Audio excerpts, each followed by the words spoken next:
Good morning, good afternoon, good evening. It depends on what part of the world you're in or when you are actually doing the watching. Today's guest on the Ernie Meyer show is being interviewed with Mathew Taylor. And a lot of people don't know this, but he has a Sam Malone syndrome as far as Cheers goes. When Sam says to Rebecca Howe, most people don't know this, but I'm really famous. This is very true. Would you like to talk about that a little bit, Mathew? You are stoked. That caught me completely by surprise. It is so true. Thank you, Ernie. I was in this remarkable little piece of art that millions of people saw. So I've been an actor and a writer, an improviser, a speaker, for years. And every time I say an actor, there's always a few people that kind of have that look in their eyes. It's like, oh, you know what? I think I recognize you. And people might have, because I was in this unusual piece of art. I say a piece of art, some people might disagree, but it aired the first night of a season of Monday Night Football. So millions of people saw it. And I was perfectly happy to be a spokesperson for Miller Lite. But what they actually cast me as was the lips of a goat. And I'm dead serious. They took my lips and then they superimposed them over a real goat. And right at the end of the commercial, the goat looked at the camera and went, "Life is good." And so if people do recognize this slight fame, it's just this area here. That's about it. Everything else, I've never seen him before. This is funny. It's great. And that's how I met Mathew, was at one of the Gary Barnes retreats. And, his story caught my ear and my interest, and then his personality really dug in. And we've had coffee together and sessions together and things of that sort. A couple of weeks ago, he was in a major bicycle crash. And I talked to him about that a little bit. And, we offered, I didn't know if he had any help or anything else. And so we got to talking about relationships. So Mathew has some very good insight and experience on relationships that go well beyond just this word that we throw out, this phrase that says, oh, relationships. But before we get into that, I want to remind the audience that today's and every day's Table Talks and my show is sponsored by the eFit Mini Gym. And if you are looking to be in shape, get in shape, please take a look at that. The link is down below. And today you can get $20 off with my code. So everybody likes to sit around a computer all day long, and that's not good for your health. So get up. I had my exercise first thing this morning. So let's talk about relationships, and tell me about that experience you had in Nashville. Yeah. So this last week, I taught a keynote. Actually, it was the first time I'd been in front of an audience for almost 18 months. And so I was going to speak to the National Association of Criminal Defense Lawyers. And I work quite a lot in that realm because of the storytelling side of stuff. And we went out one night to had some dinner, and then we went to this little bar called Bar Sovereign, which was really unique and different as a little place. And we walked in, and there was just this different vibe. Everybody was kind of talking. Everybody seemed to know each other. And this one guy kind of caught our attention, and he chatted to one of my colleagues first, and then eventually to me. And he goes, "Okay, I want to ask you a question, but I want to pay you $20 before I ask you the question." And I was like, "Oh, well, you can ask a question. You don't need to pay me, $20 or anything." But then he actually stuffed the $20 into my hand. And then he goes, "Well, I make donuts." And he goes, "But what I'm interested in is, if you came into my donut shop, would you buy the donuts from me or my friend who was sitting next to him," which was a lady who was sitting next to him. And so we were chatting, and I was kind of laughing and going, "Oh, is this a trick question? And why have I got this money in my hand?" And then I was like, "Well, you know what? It's a very Mathew answer," which was, "I like you both because we've chatted a bit." And then I'm like, "And I love donuts. So I would probably buy a donut from each of you." And they laughed and said, "Oh, we haven't had that answer before," and everything. And then I gave him his $20 back, and just handed it back to him, because I was like, "I can't take that." And then I kind of realized, thinking afterwards, I did a little experiment once with some friends on the Pearl Street Mall in Boulder. And I also did it once at the 16th Street Mall down in Denver, which was have a $5 bill and try and give it to a stranger. So we'd walk up and just hand it to him and say, I'd love to just give you $5. No strings attached, anything you want with it. You'll never hear from me or see me or anything again. And we couldn't believe the number of, virtually everybody wouldn't take it. They just wouldn't take it. And when I wouldn't take this $20 bills, what I realized was I didn't have a relationship with them. If I had a relationship, there'd be no problem. And that's when I was thinking, wow, we talk about connection and relationship, and that's how important it is. If you can't give free money away to somebody because you don't have a relationship, what else can't you do? So it was a huge eye-opener and kind of an entertaining way to kind of see it all. That's very true. You know, when people approach you, and I do have a lot of that happen to me, where people say, oh, buy my stuff, or get my business, or different people in network marketing especially will throw up an opportunity. What makes you think that you will go into business with somebody else that you do not have a relationship with? If somebody won't take your money, how free money? Yeah, did they trust you? Did they know you? You know, the only reason that we brought this up is the fact that, yeah, I reached out to Mathew a couple of weeks ago and I said, look, I hear you had an accident. You told me what happened. How bad are you? Can I help? I don't live that far from Mathew. And it's not a matter of that. Maybe we don't do business together. So what? There's more to life than doing just business together. And if we did 2 years, 5 years, 10 years down the road, that's a great thing. And there's a lot to be said about trust. Yeah. Oh, it's huge. In another person. And would you like to talk about that a little bit more? Yeah, it's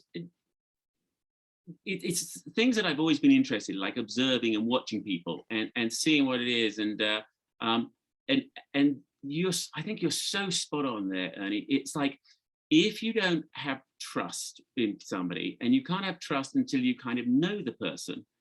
And by knowing the person, what that is naturally a relationship. It's understanding a little bit, and it doesn't have to be huge.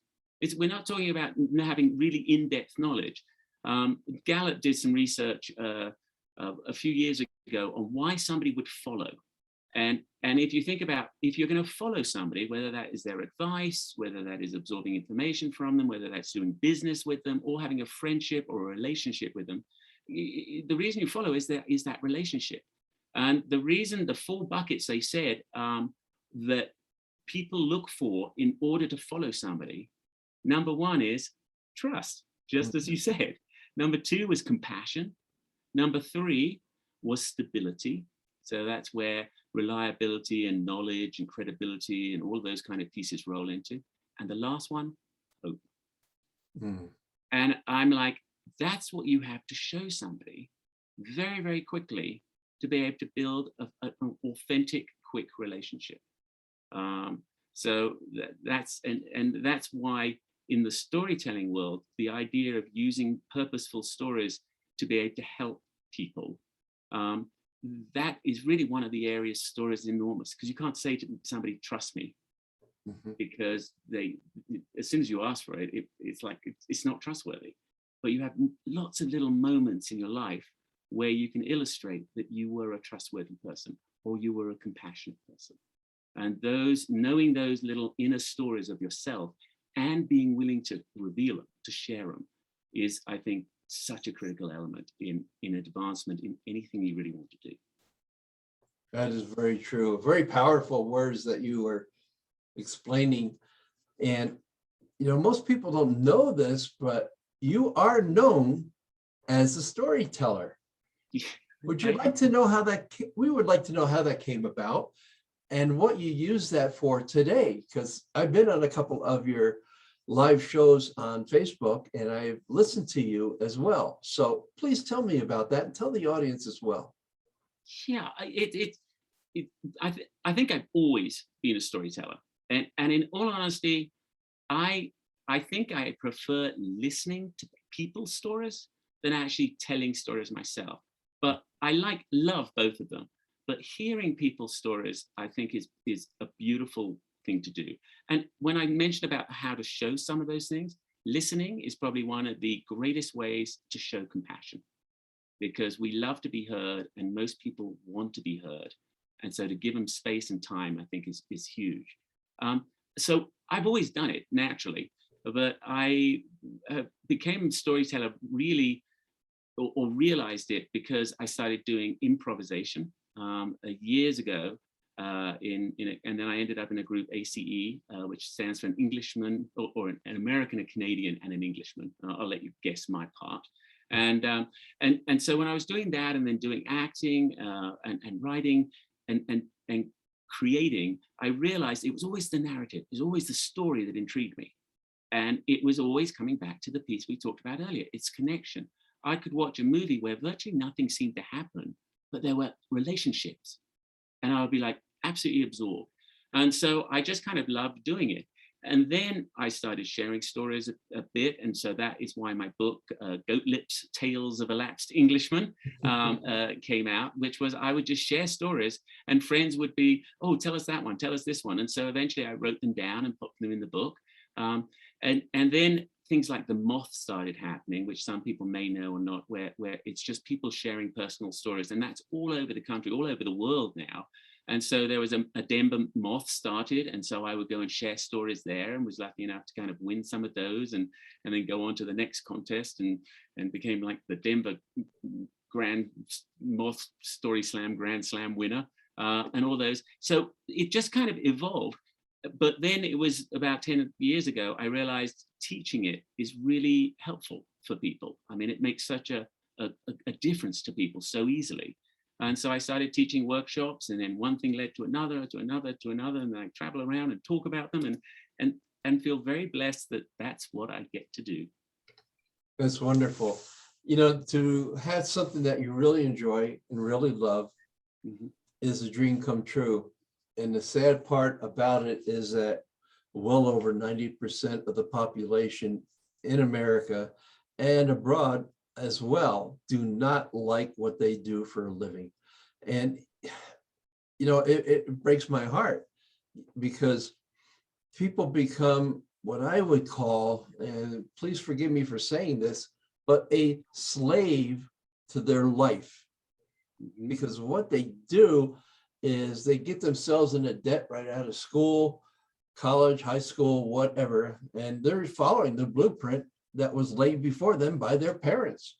I did it, others have done it, and I was able to break that blueprint and that cycle. And what happens is you get out of school, you want that new car, you go buy it. You want that apartment, you go buy it. You want the furnished, so you go buy it. All of a sudden, you're way up in debt. And when I was doing this, it was before there were student loans. So today you add student loan to all that, and what do you are but in debt? And what happens to you is over a period of time, you're at a job, maybe you do like what you do, or you did like what you do, but you don't like it because you are a slave to that job. And if you don't go to work, they're going to come get the car, they're going to, you know, whatever the case may be. And I can remember when I was building homes, I loved it. And I didn't like it one time when I had to build a home because I needed the money. Yeah. What a difference in your mind. So imagine that. What would you do if you couldn't do anything else, and you could do exactly what you wanted to do, and without the risk of wanting money? And a lot of people associate success with money. And, you know, Mathew will attest to this, that it's not money that is the driving force. Money comes later. Would you agree with that? I would agree enormously. Now, there is the caveat of you need to be aware of it. It's like if you're doing something that you just absolutely love and there's obviously no real kind of path to revenue, then it's fantastic. That's great. But you need to know that there's no path to a revenue. And it really is just a hobby or a pastime or something that maybe makes you happier when you do go to your work. But if you find something that you're really passionate about and you enjoy it and you are strategic to some degree, because I'm not a thing person. Money and items have never really interested me. And so that's a little unusual. I know that's not necessarily the norm. But it is that part of, I still have to understand how can you create a revenue stream, but I don't have to worry too much about it because I'm so happy with what it is I do. Plus, I've never ever felt really and I've had a lot of different jobs, before I was teaching storytelling with, and started Persuasion through narrative. I've been in real estate in England, and then I've had a bicycle distributing parts job, and then I'm a partner in A.C.E. Entertainment, which is an entertainment company. We write shows and have performed shows for the last 23 years and pieces like that. So I have all these different pieces, but I've never ever felt like I've sold anything in my life. Because all I'm doing is really talking to people and really excited about the fact that what I can offer could help. And it's entirely up to them to choose whether they do something with me or they don't. And it's perfectly okay either way. Just like you said earlier on, we might do business, we might not. We might do business in 5 years, we might not. We might do business in 10 years. But as long as there's a relationship and we enjoy each other's company and time and we stay in touch somehow, things happen, they work out. That's very true. It all comes back to, it sounds like telling the stories, listening and telling both brings about that tight relationship with you and others and people in general. So that number one, you're making friends. Number two, you're maybe making a business arrangement. It could be anything. So the bottom line is, make friends, treat people like people, and don't prejudge. And it's easier said than done. And when we grow up in a world where we have prejudged and what have you, I read a book and I'm going through it again. It's called this 177 Mental Toughness Secrets of World-Class People. And I love that book. And I'm going through it right now, and I'm making all these little notes and what have you after reading this book several times. And it has changed the way that I think, and it's also changed the way that other people have thought as well. And believe me, there's room at the top. The 95% of us are down below in the working class, poor class, middle class. I thought I had arrived as a middle class. I had the money, I had the building, contracting, I had property, you name it. When that dried up, so did my business, so did my reserves, everything. I had a middle class thinking. Now today, I would know how to hang on to that, and I would know what to do with what I had, but I didn't know then. So what I say to you is, get yourself educated. Don't listen to me. Don't listen to anything that I say, because basically I am telling you from my background. Maybe your background's different. Who knows? But when you talk about yourself and where you want to go, if you don't have a vehicle or don't know how to get there, contact me. If I can help you, I will. If I can't, I'll tell you I can't. So one thing I do like are stories. And I would like to ask Mathew right now to share how you people may be able to get a hold of him in the future. Would you like to share that with us, Mathew? I would love to. Thank you. And so I as we chatted before, so I teach storytelling and various different people. But I do public workshops, so anybody can kind of just join, and I do them virtually now. Occasionally I do them in person, but that's in Denver. But a lot of your listeners and viewers are going to be all over the place, and I'll do them with people from all over.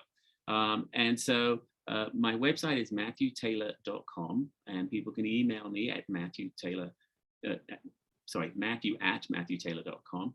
And on the website, you can also sign up for to chat, and there's little 15-minute increments, and people can kind of contact me however they would like to. And so that's where I'll always show where the workshops are. And then I do a lot of corporate work where if people want to kind of utilize story in their business areas. And usually it's driven about this idea of articulating complex information in a way that people can receive the information. So taking facts and then wrapping them in an emotional context.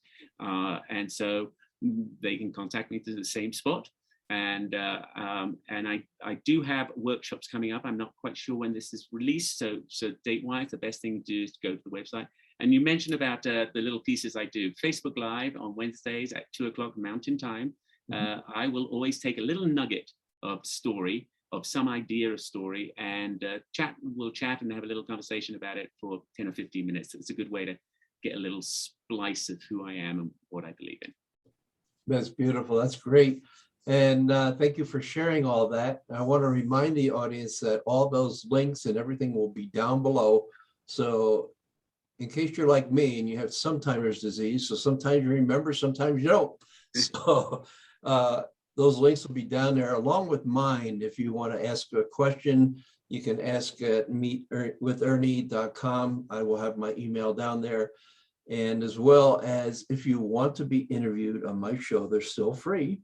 So I would say get in your 15, 20 minutes of fame and be on my show if you'd like. And please like, share, comment, ask a question down below in the comments, or ask us personally if you're a shy person. Just like me, I'm shy. You won't catch me on a camera. But when you think about what you want to ask, if you don't ask us, we'll just keep giving you content that we think you want instead of what you want. So think about your future. You can always make a living, but you can also design your life. Goodbye for now. Take care.